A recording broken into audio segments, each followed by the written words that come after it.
All right, this one is the MS-13 versus the Mexican Mafia and the SURENO'S in Beaumont.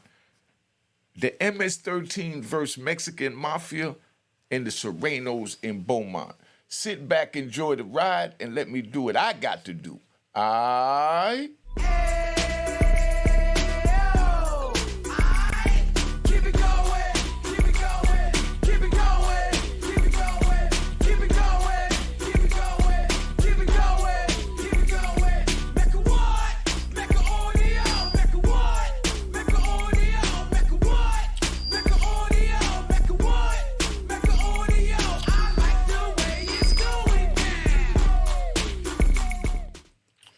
All right, Unique Mecca Audio, man. This one here is about the MS-13 versus the Mexican Mafia and the SURENO'S in Beaumont 2022. I had left the prison system, thank God. Round of applause. Round of applause for me graduating from prison. All right? Gunshots for me graduating from prison. All right, so now, the Mexican Mafia is like the big boys, when it come to the Mexican gangs in the prison system. So the Mexican Mafia, they got the SURENO'S under them, and, the MS-13 allegedly, based on the indictment that the feds put out, they was under the protection of the Mexican Mafia. See, when I was in the system, you had the Black Hand. The Black Hand is the Mexican Mafia. They used to, the feds promote this type of activity. They'll send one Mexican Mafia, one Black Hand on every compound, and he's the one that runs everything when it comes to the gangs on the compound. So you understand. Could you imagine one man come on the compound and he runs everything? That's what was going on.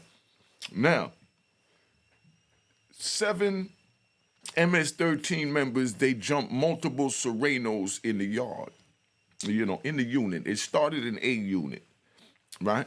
So what it was is that the MS-13 felt like, allegedly, the way the government put it in the indictment, because they all got charged for RICO, racketeering, murder, and other things because, 2 inmates lost their lives, an inmate lost his life and 2 other inmates got stabbed up real bad. So the MS-13 wanted to get from under the wing of, allegedly being protected by the Black Hand. So they leaders sent out a call and told the MS-13 to go against the SURENO'S, so the alliance fell apart. So now when they did that, MS-13 stabbed the SURENO in the chest. Boom, hits him in the chest, right?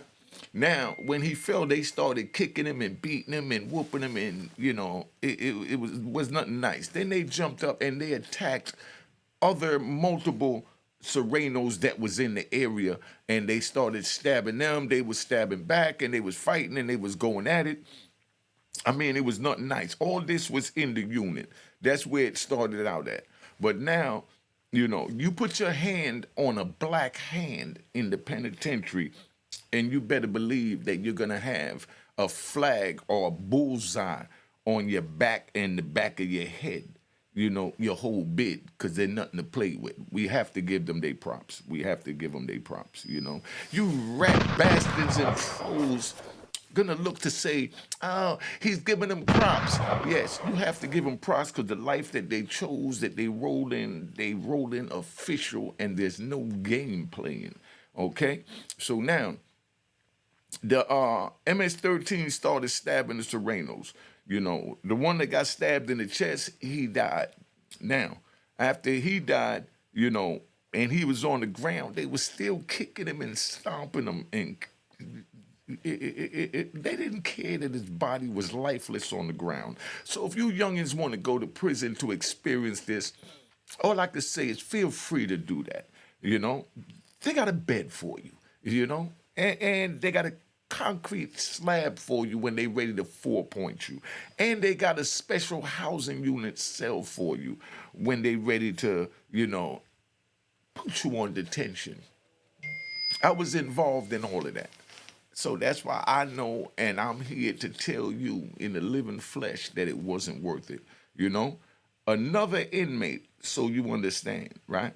One inmate died, and another inmate got stabbed 45 times, but he survived. He got stabbed 45 times, but he survived. Now, do you see how dangerous this life is? Do you see why I'm trying to protect the youth from going down this path? And the crazy part is, every Sereno that was there had to get involved and fight back against the MS-13. Every black hand that was there had to get involved and fight back against the MS-13. Because if they didn't fight back, so you understand, if you don't fight back when something jump off with the car that you align yourself with or affiliated with, then at the end, they're gonna punish you because you was pump faking. So if you want to go to prison and say, I'm not running with nobody, I'm staying over here, but then you want to still hang with your homeboys, you know what I mean, from Old Block, or your homeboys from 8th Avenue in New York, or your, homeboys from 61st Street in Miami, or your homeboys from Park Place in Norfolk, or your homeboys from Southeast. You must get involved.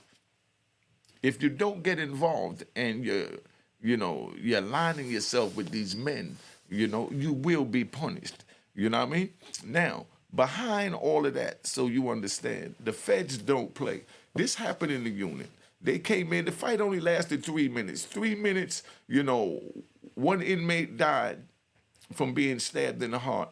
Another inmate was stabbed 45 times, and another inmate was also stabbed multiple times.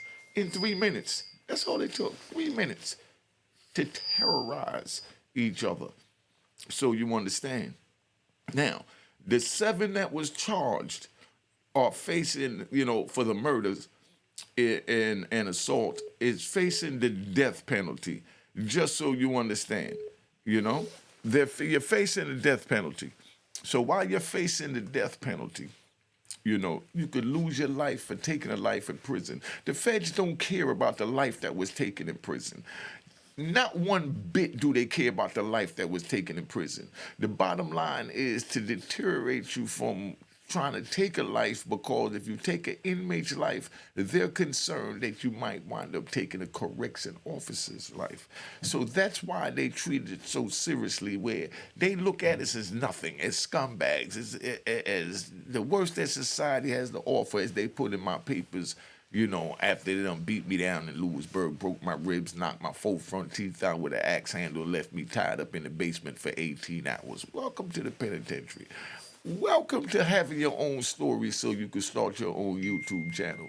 If it takes for you to go to prison and screw your life up to get a reputation so that you can be like Unique as a legend on YouTube and tell these stories, I'm telling you it wasn't worth it. But I'm telling you, if you choose to do it, make sure you play by the rules and don't tell on your comrades. Look at these men behind me. Could you imagine these men behind me attacking you, pushing cold steel in your body, punishing you? That's what go on. That's prison. Cash App on the screen. I don't care if it's $1. There's no number 1 in my last name. It's HALL, not HA number 1L. None of that. You know what I mean? Make sure you hit the logo and it says it was created in 2020, not 2023. All right? So now, this is where we at. So they all facing the death penalty. So when that happens, they send them to a little county jail. And they usually put them all on the same range, and they just sit there for about 2 years while they gather evidence and drag it out and wait for someone to flip. Because, yes, men flip on the inside, too, Dude might have been getting ready to go home, and now he's looking at life sentence because someone got killed, and he didn't even push the knife, but he's a Sereno, and he got picked up, or he's a MS-13 or a Black Hand, and he got picked up. Had nothing to do with it, but they put you on the indictment because it's a RICO, so they could say that you ordered it. You passed a note that said to commit the murder. You know what I mean? You verbally pass the word that the word came down to commit the murder. And this is what go on. And that's how simple it is to lose your life in the feds. That's how simple it is. You know, two things they don't tolerate in the feds. One, the main one is putting your hands on a correction officer. Two is not working, or should we call it encouraging a group demonstration is what they call it. If you don't work and you're telling others that they shouldn't work, because when I first got locked up, we had the Unicore, which we found out the Unicore was what was the fuel to fund the engine to make the prison train move forward, was us working in Unicore, making these, bunk beds, mail bags in Atlanta, cushions and furniture for chairs in Colorado, electrical wires in Lum Park. Yo, I was in Lum Park, California, 2001, right? To show you how crazy this is.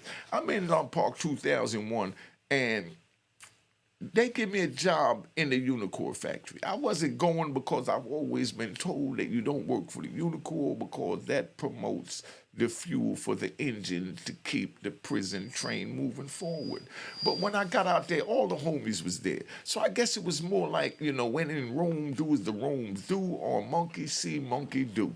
Go ahead, you rat bastards. Call me a follower or whatever you choose. All right? Now, I go work in the Unicore factory because all the homies is out there. They getting a little $200-$300 a month. Some getting $600 a month.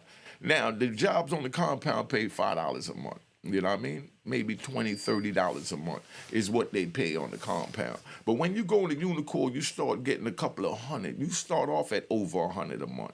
$100 a month put food in your locker for you to eat for the month if you got no one sending you anything. Now, I'm out there in the Unicore factory, and it's just as segregated out there because you got all the SURENO'S work over here on, cable line number 3. You got all the, GDs on cable line number 4. You got all the SURENO'S, over here at line 3 with them. And I mean, it's just crazy. So when you walk in there, you got to stay away from these territories. Like when you're in the unit, they got the TVs segregated where you have, a Sereno TV, a Python TV, a white TV, a black TV, a blood TV, a Crip TV. And the administration gives you this and allows this type of behavior. So now you got your own TV and no other race is allowed to touch your TV. If they touch your TV, it's the ultimate disrespect to your car where now you have to stab the person that touched the TV. You can imagine what it was like when I first entered the West Coast, and there's nobody in the day room. They got me in a cell by the SURENO'S and the Pythons, and every day they used to watch Jerry Springer, Jenny Jones, and Richard Bay, and all of the talk shows. And I loved it. So I sat there for the ism, schism, and the gossip of the talk shows. And I'll sit there and I'll watch it with them. And then one morning, I get up and I come out the cell, and there's nobody in there. The TV is on the Spanish news channel. There's nobody in there, but there's a little Spanish dude working out in the workout room. So I'm looking around, I don't see nobody, and Jerry Springer is about to start. So I go downstairs and I turn the TV to Jerry Springer. This little Spanish man that was working out in the workout room, he comes out and he tell me, hey, you're not allowed to touch our TV, essay. I said, nah, ain't nobody in here, so I just went ahead and put it on Jerry Springer because I know y'all always watch it, so somebody forgot to put it on it. He said, yeah, well, you ain't allowed to touch it, I said, hold on, you tell me you ain't allowed to do what? You know what I mean? So now I'm about to get offended because you telling me I can't touch a government TV. I'm unique. I'm from the East Coast. I do what I want to do, not what I'm told to do. So now it's about to get heated. And here comes my little man, Fred, a Mexican brother that I was in Lewisburg with and then I was in ADX with, so me and him have a great rapport.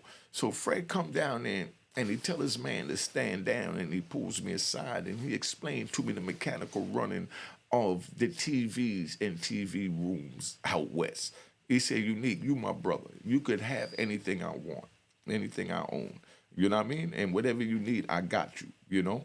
But you're not allowed to touch our TV. I said, dude, you know how that sounds? You telling me what I'm allowed to do? He said, Unique, I know you from the East Coast. I was in Lewisburg, so I know y'all mentality, but I'm letting you know out here in the West, don't take it offensive. We not allowed to touch the BET TV. So it goes both ways. You know, we police each other. We know that we're not supposed to touch each other's property because we're from a different car and a different race. It's the ultimate disrespect for a Mexican to go change the BT TV. The blacks would kill him. You know what I mean?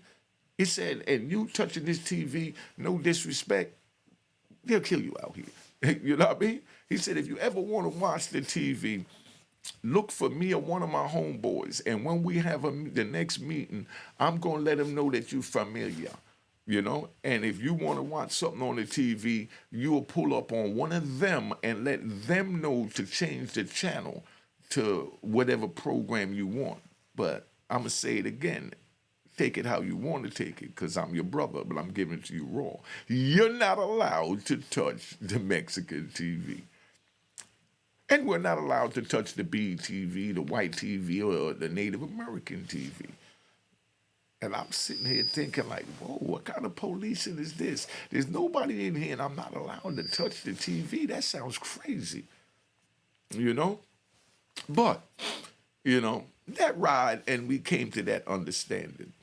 Then one day, there was a white dude standing outside the black TV room looking at the football game that the blacks was looking at.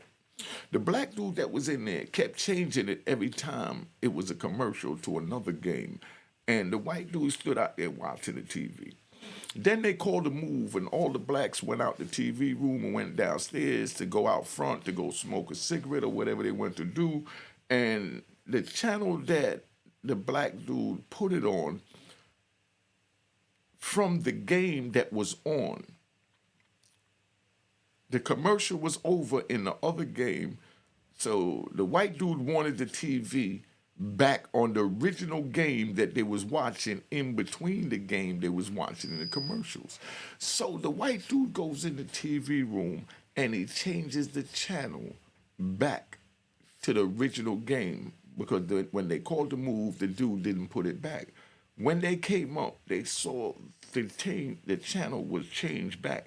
So the dude that was controlling the TV, he looked around. He said, yo, who changed the TV? Everybody said, nah, I was outside. The white dude is still standing outside looking at the TV. Can you believe that they went in there? You know, they came out the room and they stabbed this white dude about 80 times. I don't know how he survived. God is great. But they stabbed him 80 times, punched him over him touching the black man's TV that's owned by the feds. Gunshots, gunshots, gunshots. Welcome to the penitentiary. That's why I tell the youth that it's not worth it, don't get involved. That's the same thing that could have happened to me because I'm not immune from none of that, you know? You have to play by the rules. Just like when I say that, you know, you choose to enter the street, you get caught, you don't tell on your comrade. You play by the rules. I come from a time when they would decapitate you for telling. Now, I come home into this time and they're openly saying on YouTube that they'll tell. And they're making justification for telling. Like, I'm going to give you one for y'all to talk about, you know. Put it in the comments. I'm even going to do a short about it because my little bro was telling me to do a short about this. Let me ask y'all a question. Do you think that it's ratting if you plead self-defense in a murder case? If you plead self-defense in a murder case, do you think that's ratting? Put in the comments why or why not. Because under no circumstances, the rules say you're not supposed to have or assist, you know, the government in no conviction. You know, you're not supposed to communicate with the government. So someone tries to kill you, you defend yourself, and you winds up killing him. Can you use self-defense for your defense and not be considered a rat when you go into the federal system? Now tell me that's not a good one. Y'all put in the comments. Let's see where y'all at. Cash App on the screen. You see the game I give y'all? This is priceless game you're not going to get from anywhere else. Make sure the Cash App says it was created in 2020. Hit that logo, and there's no one in my last name. Make sure you cop the book of Roaring Harlem at roaringharlem.com. Make sure you subscribe if you're not subscribed. Hit that subscribe button at the very least. Follow me on Instagram. It's on the screen. Unique Mecca Audio, the same as this channel. Donate to the Cash App. If you can't donate to the Cash App, at least give me an emoji or, definitely like the video and definitely subscribe. And I'm good with that. Don't have no problems. So that's what happened when we deal with, the gangs. Like I said, the MS-13, versus the Mexican Mafia and the SURENO'S. The MS-13 was allegedly being protected by the Mexican Mafia, based on what the government says. And they got tired of it and retaliated and went and stabbed a SURENO that died. And then stabbed a number of other SURENOs. Like I said, one got stabbed 45 times. So welcome to the penitentiary. So if that's what you want, feel free. Look at the men behind me. I'm walking the yard in Lum Park, and there's literally about 400 or 500 of these men. And I'm looking at this like, where the hell they got me at? On the East Coast, you'll never see that many on a compound or even on the street during my day. So once I seen this, I said, man, I got to reevaluate my whole thought process and my moving and motivation, But like I said, these men was charged with the death penalty. So they were put on, on death row. I don't know what the outcome of the case is. If you'd like me to follow it up, look into it, let me know. And I got some new information on Pooh Shiesty, how he's bidding on the inside. I'm going to be breaking that down to you a little later. I'm going to be covering the FBG Duck murder trial to break it down, simplified as your news correspondent. Okay? So make sure you look out for that. So you brothers in Chicago, I'm going to make it real easy for you to understand where the news is making it complicated because they're talking their own civilian language and we have our own language and means of comprehension, just so you understand where we at. Now, I've been on here long enough. So remember, don't go to prison, don't break the law, and stay your ass off them doggone streets because it ain't worth it. And cop the book of Roaring Harlem, and my merchandise is on the front of my YouTube channel. Cop the merchandise. All right? Cheers, cheers, toast the crime, toast the crime, the crime, the crime, the crime.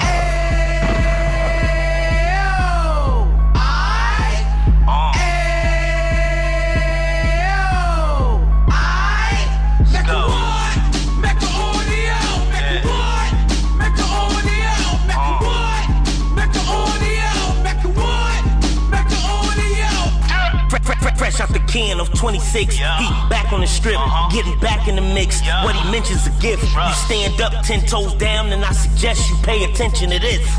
Take a little gully posse and put it in Harlem. He cut from the bottom, came up from the bottom. Drop the book, you should go and get it. The Instagram page and the YouTube, you could go and visit. Then you could consider yourself LinkedIn. Sit front row and get Jews from a kingpin. How he went through it, so you ain't gotta go do it. To not pay attention would be stupid. Talking about a man that probably put your grandfather on. Probably the reason that him and your grams got along. A man that generated millions on the block, did his time, never squilling to the cops, Mecca Audio.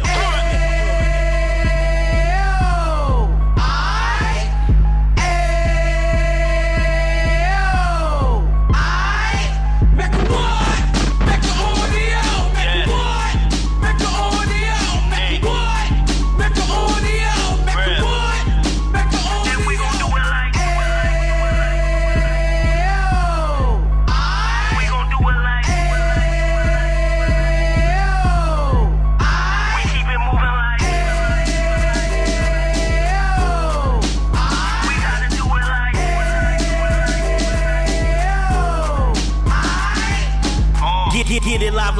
G's in the 90s. Drop top Beamer so shiny. I let shorty go, she was whining.